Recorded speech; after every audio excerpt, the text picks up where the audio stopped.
if you look at what happens, I mean, it's not like you have to go back in history. You can, look to the South in South America. You can look to the East in Europe and in the Middle East.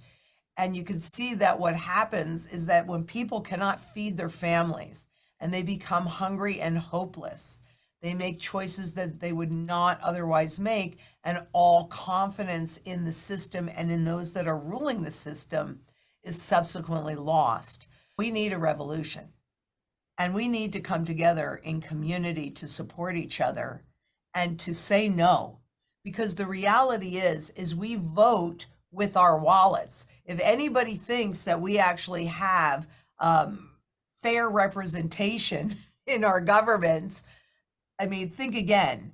190 countries are part of the International Monetary Fund. That's every Treasury Secretary and every central bank chief, and they meet pretty regularly. I am not 100% convinced, and I, of course, could be wrong about this, but I'm not really convinced that this isn't part of the plan to shift, because I lived through that shift in 1971. I'm about to be 69 years old, and I'm so grateful for my age, because I was an old enough teenager to not really understand what was happening when we went completely off the gold standard in 71. But I remember all the chaos around that, right? We're going from, a paperback system to a digital back system where all assets are turned into trading tokens and can be easily moved and utilized around the world. And you brought up such a good point when you were talking about the central banker's job, which is perception management, because that was really, that is a formal program in our government.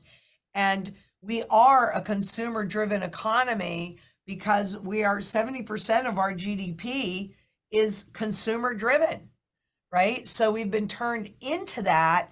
No country has ever retained its status as the world reserve currency. And frankly, if you go into the FRED, the Federal Reserve Economic Department, FRED, and you take a look at, there are a couple, I go in there all the time. I use those charts all the time. But if you go in there and you take a look at the data, it's likely to be a bit more honest, not completely, because they jury rig formulas so it looks the way they want to. But there is virtually no purchasing power left in the dollar, and that has sped up dramatically, first since 2008 and then since 2020. Dramatically. So if you have no more purchasing power to inflate away, and the key tool that they have are interest rates, and interest rates have been anchored near zero for 15 years, and now they're trying to raise them. And that, of course, is breaking the system that they put in place, which was based on free money and taking on more and more debt. Then, are we going to lose our status? Sure. We've already lost the interest of the world, even leading into the 2008 crisis, and certainly since 2020. So yeah, all countries are monetizing the debt. Do I think China is going to back their currency with gold and become the world reserve currency? Why would they need to put themselves or want to put themselves in that position? They've been accumulating massive amounts of gold. They've been on a 10-month gold buying spree like crazy. Plus, they've encouraged their population to do it. Let the IMF do it. The IMF is in a far better position to be the one world currency because it is a basket of currencies, and they can add every currency into that basket, which is exactly what they're planning on doing.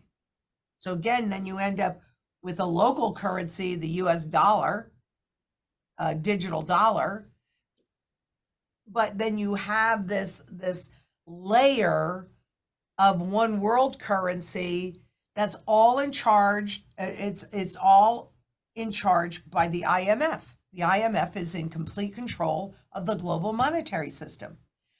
By design, We vote with our wallets. So if you stay in fiat money products, that's your vote. And when we go into the system, you have no alternatives. If you get physical, and it's in your possession, they don't have as much control over you, especially if you have everything else secure, your food. That becomes the biggest single issue for people during these transitions is food.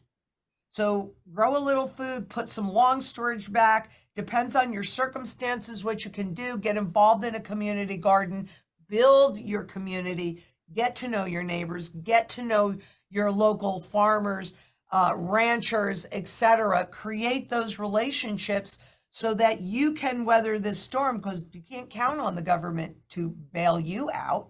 You're not that important. You're not that systemically important. There is no bank that is immune for this.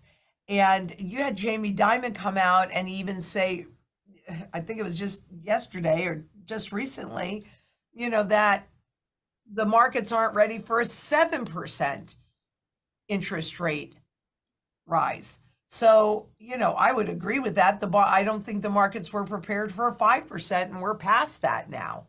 So I can't tell you when it's going to become apparent to the public. That's always the biggest challenge, but there's already major problems that are happening throughout the system. And by the time the public sees it, frankly, it's too late to do anything about it. So, that's why stacking gold, silver, but also putting in place food, water, energy security, barterability, wealth preservation, community, and shelter. I mean, that's critical, because you don't have time to do that the moment before the crisis becomes apparent. I started in 2008. Local community is critical. Global community is even more critical, because in order for us to retain our freedoms and our choices on the other side of this transition, we have to stand up and we have to say no. And to your point, if you are completely dependent upon the system, how do you say no when you're trying to feed your family? Whereas I can sleep well because I have everything covered. I will be as surprised as anybody else the moment that it happens, or I should say I'll be shocked, not surprised, shocked, because even as a technician, I can't tell you the second before we lose all choice. But I can tell you, I have been racing to make sure that when we lose all choice, I don't lose all choice, and the community members around me don't lose all choice. So that's what I highly recommend. I think community is arguably the most important part of this, because we need to come together to support each other and say no.